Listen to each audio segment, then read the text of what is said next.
अचानक पश्चिम बंगाल के कोलकाता शहर में गीता पाठ कर रहे लाखों भक्तों के बीच जो चमत्कार हुआ, उसे देखकर भक्तों के पसीने छूट गए। क्या हुआ?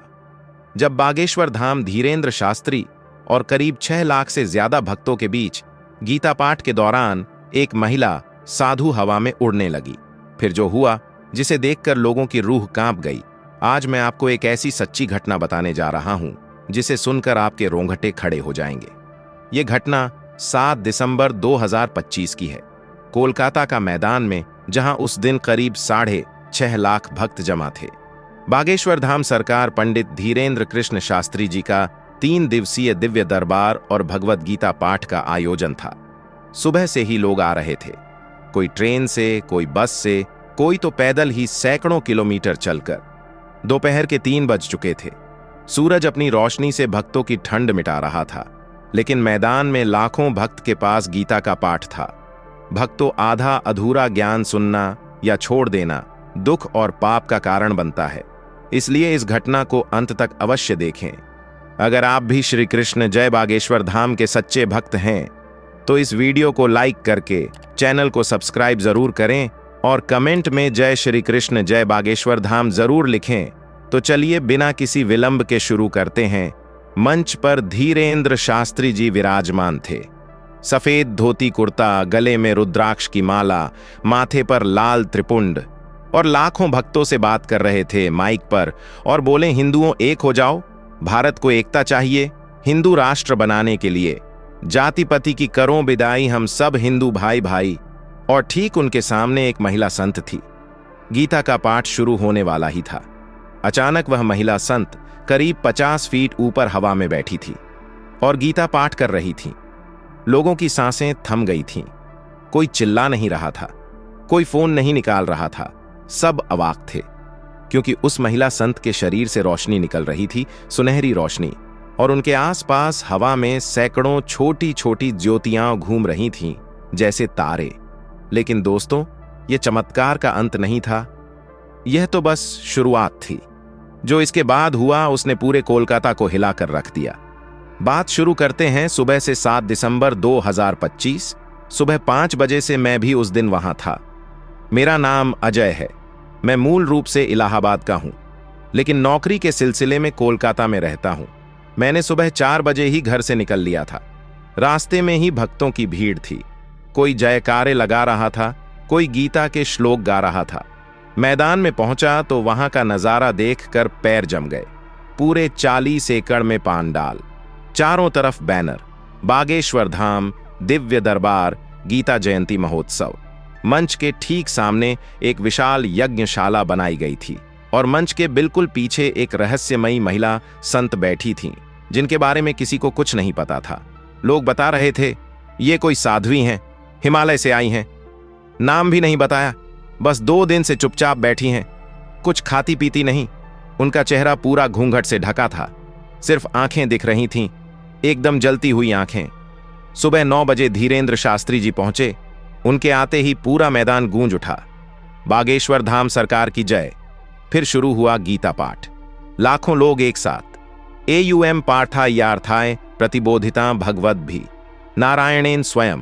लेकिन दोपहर 2 बजे अचानक मौसम बदला।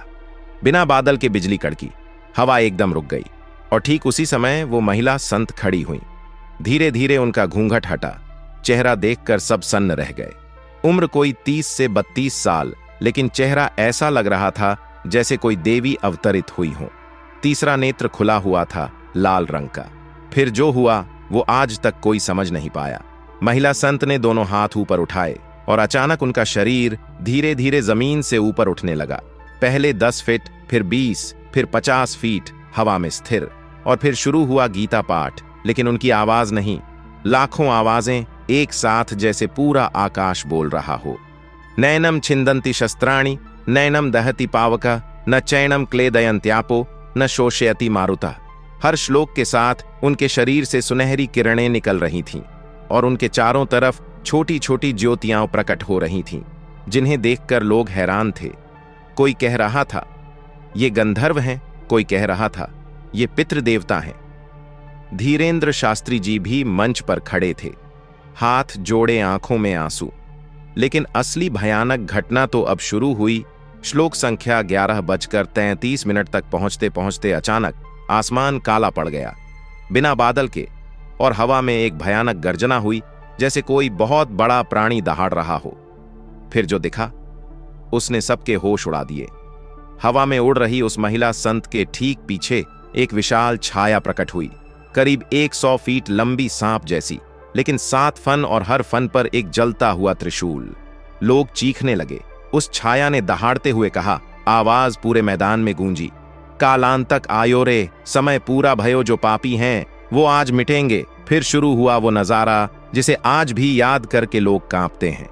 जमीन फटने लगी, मैदान के कोने कोने से काले धुएं की लपटें निकलने लगीं, और उन लपटों से निकलने लगे प्रेत आत्माएं। हाँ, सैकड़ों हजारों प्रेत आत्माएं, कुछ के सिर्फ धड़, कुछ के सिर्फ सिर, सब चिल्ला रहे थे, हमको मुक्ति दो, हमको मुक्ति दो। लोग भागने लगे, लेकिन मैदान के सारे गेट अपने आप बंद हो गए, कोई बाहर नहीं निकल पा रहा था। तभी उस हवा में महिला संत ने जोर से गर्जना की, रुक जाओ, ये पापियों का अंत है, पुण्यवानों को कुछ नहीं होगा।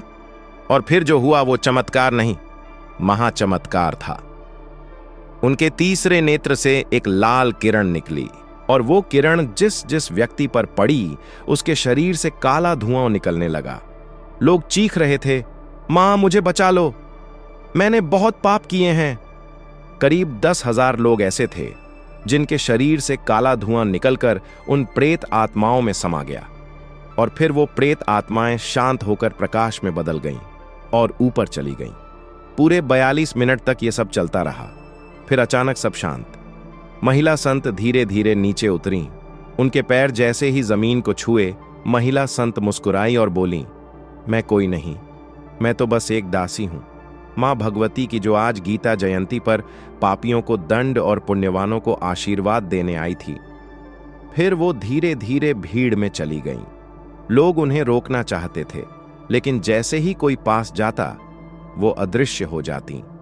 उस दिन के बाद कोलकाता में लोगों की किस्मत बदल गई। लोग मंदिरों में लाइन लगाने लगे, और उस महिला संत को आज तक कोई ढूंढ नहीं पाया। कुछ लोग कहते हैं वो मां काली का ही रूप थी, कुछ कहते हैं मां दुर्गा स्वयं आई थीं, कुछ कहते हैं वो कोई हिमालय की सिद्ध महात्मा थीं। लेकिन एक बात सब मानते हैं, 7 दिसंबर 2025 को कोलकाता के मैदान में ईश्वर ने अपना सबसे बड़ा चमत्कार दिखाया था। दोस्तों, अगर आप भी उस दिन वहां होते तो शायद आप भी देखे होते। दोस्तों, इस वीडियो को अपने दोस्तों, परिवार और रिश्तेदारों के साथ शेयर जरूर करें, और वीडियो पसंद आई है तो वीडियो को लाइक करके चैनल को सब्सक्राइब जरूर करें, और कमेंट बॉक्स में जय श्री कृष्ण, जय बागेश्वर धाम जरूर लिखें। धन्यवाद।